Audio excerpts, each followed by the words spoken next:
Hello everyone and welcome back to another video on the channel. Today we're going to be talking about the penultimate episode of Daredevil Born Again, the revival series of the original Daredevil show that I have been loving talking about here on the channel. I missed last week's episode, which I was a little bit mixed on. I think the Muse storyline was a little bit rushed, but I'll get into some of the more structural issues that I've had with this series so far. But this was really the make or break point for the series for me. Even though I have been really enjoying this series, we all know that this series went through a lot of reworking in the production process. Directors Justin Benson and Aaron Moorhead were brought on after the fact to essentially course correct this series. And so the past 6 episodes of what we've had was essentially the reworked versions of the footage that they had previously shot before they had, gotten rid of those directors and gotten a new creative team and a new showrunner behind this series. The first episode was also directed by Justin Benson and Aaron Moorhead, which I believe went to some mixed results. I think some people can kind of tell, and including me, even though I did really like that episode, that was definitely a part of the reshoot. So now we've gotten past all the previous footage, and now we're getting to the real direction of the show moving forward. What are these final 2 episodes going to be, and am I going to like the direction that the show is going to go on?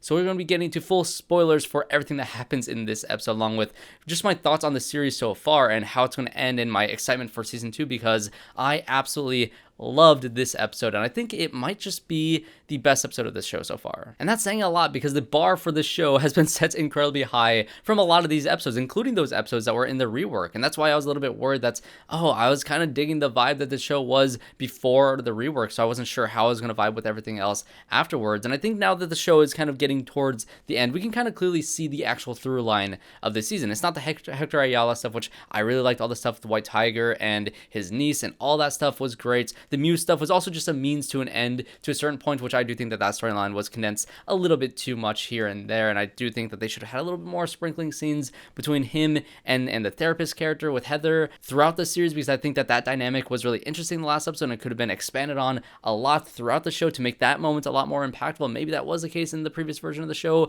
or maybe it wasn't. Maybe that's all tonal shifts. It's really hard to tell, but what you can tell is that the through line throughout this entire thing is really between Wilson Fisk going back to his old roots and figuring out exactly what his plan was behind all of this, and also Matt Murdock and his return to be Daredevil and the stress of having Mayor Fisk as, the mayor of New York City. We're not serving justice here, we're babysitting chaos. What we do, it feels useless.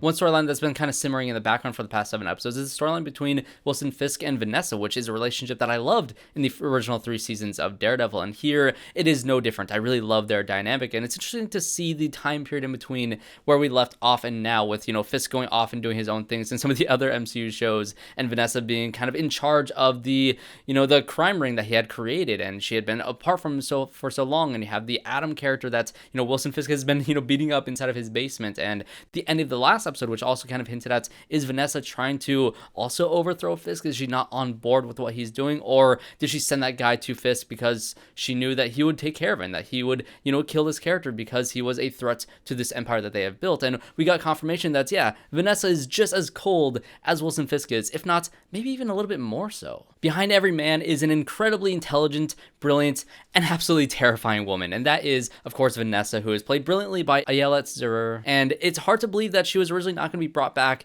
for this series, which would be insane, because I think that those 2 characters and those 2 actors and their chemistry together and their relationship, and honestly the way that they kind of put a lot of doubt into that relationship throughout this series, was really fascinating, because it is an incredibly abusive relationship. It's a type of character where you can tell that if she went against Fisk, it'd be very dangerous for her, and it's almost to a point where I don't think she really can. And I think that this show could have done a story arc, which I do think that I would have liked, with VANESSA's character in, going against Fisk and trying to, rescue Adam, and have that be the source of her motivations to go against him and try to help Matt and try to take him down from the inside. But then we get the story arc that we did get in this, where Fisk goes to that basement with VANESSA to Adam because he promised that he was not going to kill him, and he, puts a key and a gun in front of her, and what does she do? She picks up the gun and kills Adam herself. And not only that, but we find out that she was the one who called the strike for, Wilson Bethel for Bullseye to kill Foggy. And I really like that we are going back to that story, because the opening episode, that opening sequence, was incredible. I really did love it. I think that some of the VFX in it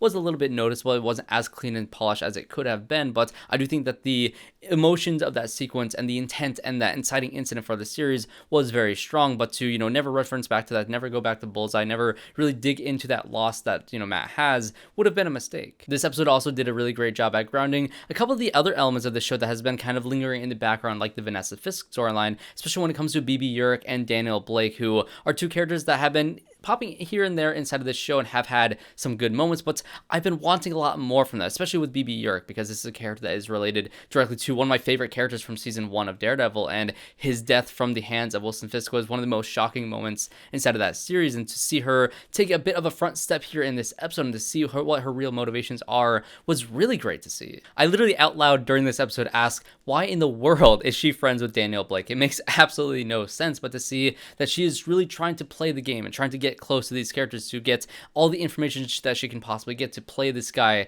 like the fiddle that he is, I think is really smart. And to have her, ghostwriting under different names, but, under her own name, using her own reputation as essentially a sacrifice to get close to the source of corruption, I think is a very brave thing and a very URICH thing to do inside of this series. And I cannot wait for her to have a greater involvement in, hopefully the next episode and hopefully season 2 at large. I think the actress is pretty solid here, but I think that the writing for her has been a little bit pushed in the background. But here, I think if she takes a step forward after the revelation that we've had with her character in this episode, I would absolutely love that. And on the flip side, with Michael Gandolfini as Daniel Blake, this character is one that is so incredibly fascinating to me, because we see this in the Trump administration all the time. This guy that is unwaveringly loyal. This guy will literally lick the feet of, I almost said Trump. He will literally lick the feet of Wilson Fisk if he, if Fisk told him to. He is, going to be loyal to a fault, and this guy is so reckless and so unqualified for the positions that he is getting. But because of that loyalty, it makes him such a great asset for Wilson Fisk, and it makes that, cabinet around him that he is forming, the task force, his relationship with VANESSA and the underworld, and of course now you have the political side of things with now this character getting a higher rank in communication and being able to manipulate the media in the ways that he wants it to, is so incredibly relevant. We see it's literally every single day in the news headlines here in America right now, and it is completely terrifying. I think that this character and Michael Gandolfini as an actor is doing a great job at playing this guy that I cannot stand. I love him. I swear to Christ, sir, I will not let you down.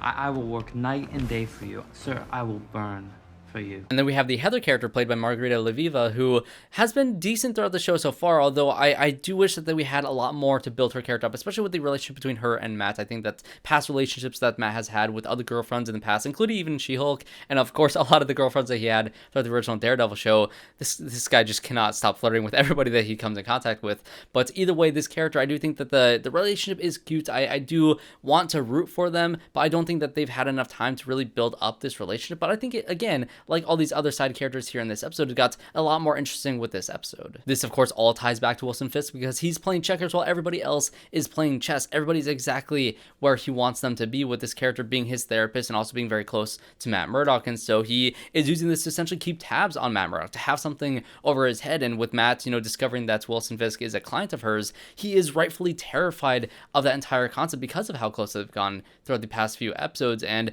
we also have this character that is starting to think that the violence within her in killing Muse at the end of the last episode is just building off of the growing violence that is ensuing in New York City because of the vigilantes, which is essentially turning her against the idea of Daredevil in the first place, which puts Matt and her in a very ideologically different place inside of this season, because we've spent the entire season with Matt realizing that he needs to be a vigilante, while this character is realizing that maybe vigilantes are the problem. Maybe, Wilson Fisk is actually onto something, which puts them at odds with each other. I think the relationships that Matt Murdock has, especially throughout the original series, was much more interesting when there was a deep-rooted conflict between those two characters and with what he does. And I think that we're finally getting to that stage with Heather, and I'm really glad she wasn't just a means to an end to motivate Matt Murdock by her also dying like Foggy did. I'm very glad that they're not going the direction with that character that I was worried about at first. I really hope that she has a great role in season 2 as well, to just build up that relationship even more than it already is at this point, because I do think that it's desperately needs. So I think if you kill her off now, it would be a grave mistake, and this character would just really fall flat in the overarching scheme of things. But as of right now, I think this character is becoming more and more interesting, especially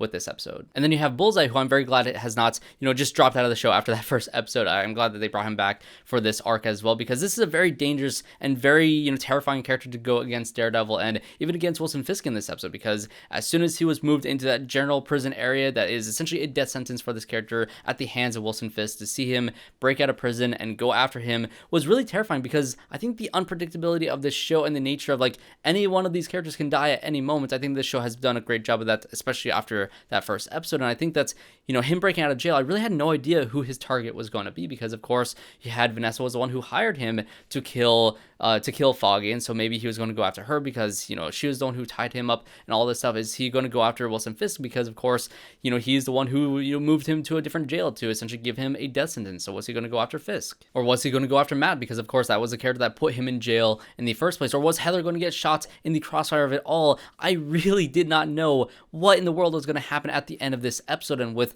you know, the crosshairs being set on Wilson Fisk and Matt jumping in front of the bullet to save Fisk, which is an absolutely insane thing to do. I did not see that coming at all. I was shocked. I was, you know, just terrified from the moment. I felt for the characters, and it was just such a climactic moment. And to see everybody just scatter from that point on and to not really know what in the world is going to happen inside the season finale, this is just such a thrilling show. We have one more episode left, also directed by Justin Benson and Aaron Moorhead. I'm very excited to see where this series wraps up and to see where it goes for season 2, because obviously we've seen a lot of set photos at this point of, you know, Daredevil in a sick-ass new costume for season 2, which I cannot wait to see all of that stuff and to see the Vigilante Task Force take full effect. I'm sure we're going to get more Punisher stuff, maybe a tease of Punisher instead of the finale, but we're probably going to get most of the Punisher stuff inside of his little, you know, solo outing in the Disney Plus special that he's going to have, along with possibly in season 2 of Daredevil as well, and to see everything kind of come together with also the Swordsman who was in the Hawkeye show, who I keep on forgetting to talk about inside these videos, who has kind of been popping up here and there, and to see his involvement also as a vigilante in New York is also very fascinating. To just imagine if season 2 of Daredevil Born Again is really the vigilantes against this army that is just going after them, and who else is in New York City as a vigilante at this time? It's Spider-Man. Put Spider-Man in the next season. I don't care. Apparently Wilson Fisk can't be in a movie, so I guess you can't have Wilson Fisk be the villain of Spider-Man Brand New Day. I don't care. Somehow get Tom Holland in this show, because that would be great. And also bring back She-Hulk. Why not have her character once again bounce off of Matt Murdock, because I love their dynamic, and to see her also in this world would be a lot of fun as well. But either way, those are going to be my thoughts on the penultimate episode of Daredevil Born Again. I am really, really liking this series so far. I was worried for this episode because I was just not sure if the Benson and Moorhead dynamic and their direction style was going to work for the show, especially after that first episode, but I am glad to be wrong. I'm very glad that this is the direction they decided to go with the show, and I think that even though this show so far has felt like a Frankenstein of the old version